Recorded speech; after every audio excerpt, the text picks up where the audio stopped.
Meredith Gorman here in the PNC Bank Sports Corner, joined by Zach Cox. And Zach, the Patriots wrapped up their third and final preseason game on Sunday night against the Giants. And after the game, Bill Belichick was not giving any hints about who the Patriots starting quarterback will be for week one.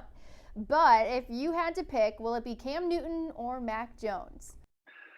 Well, I think Mac Jones has played well enough this preseason and this training camp to warrant the week one starting job, to deserve the week one starting job.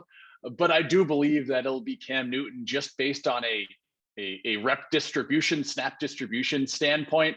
Cam Newton started all three of the Patriots preseason games. Mac Jones didn't play a single snap with the Patriots starting offensive line in either of the final two preseason games. Just to me, it would be pretty surprising if the Patriots start one quarterback in all three preseason games, then start the other in week one. I mean, maybe there's room for some change because the Patriots do have an extra week off before week one this year under the NFL's new scheduling format. But I think all signs point to Cam Newton at least beginning the season as the Patriots starter.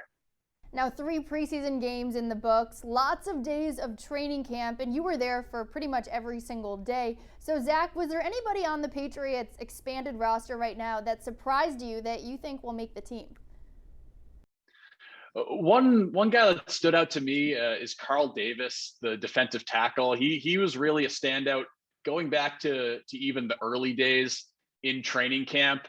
I do think that this year, because of all the offseason additions the Patriots made, all the veteran additions, I think you're probably going to see fewer younger fringe roster guys make the team than maybe you would in a typical season. I think in a typical year, maybe someone like Christian Wilkerson would have a pretty good chance of sticking on the roster, but maybe he still will. He did have a strong end to the preseason, but I think it's just going to be a little bit more difficult for some of those lower level younger guys to make it onto the 53 this year. And that could even apply to some high recent draft picks. I mean, Joejuan Williams, I think, is on the roster bubble right now. Anthony Jennings, third round pick from last year, he's on the roster bubble. I think you're going to see more notable names left out than surprising names included, I think.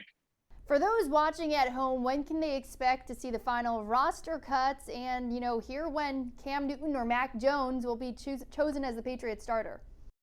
Well, final roster cuts will be made tomorrow, Tuesday, by 4 p.m. Eastern. You'll probably see most, if not all, of those reported earlier in the day. So by mid-afternoon tomorrow, we'll have a pretty strong idea of what the Patriots' initial 53-man roster will look like. But it is important to remember that even after that, there's still room for some roster tinkering. A lot of times teams will put a player on their initial 53-man roster and then move him to injured reserve because in order for a player to come off injured reserve during the season, he has to be placed on that initial 53-man roster. So if that happens, that would open up another spot for an additional player. And the Patriots typically do like to make some trades and other transactions, of which we've already seen a few around this time of year. So initial 53-man roster by 4 p.m. on Tuesday, but definitely some room for change after that. And then as for the week one starter,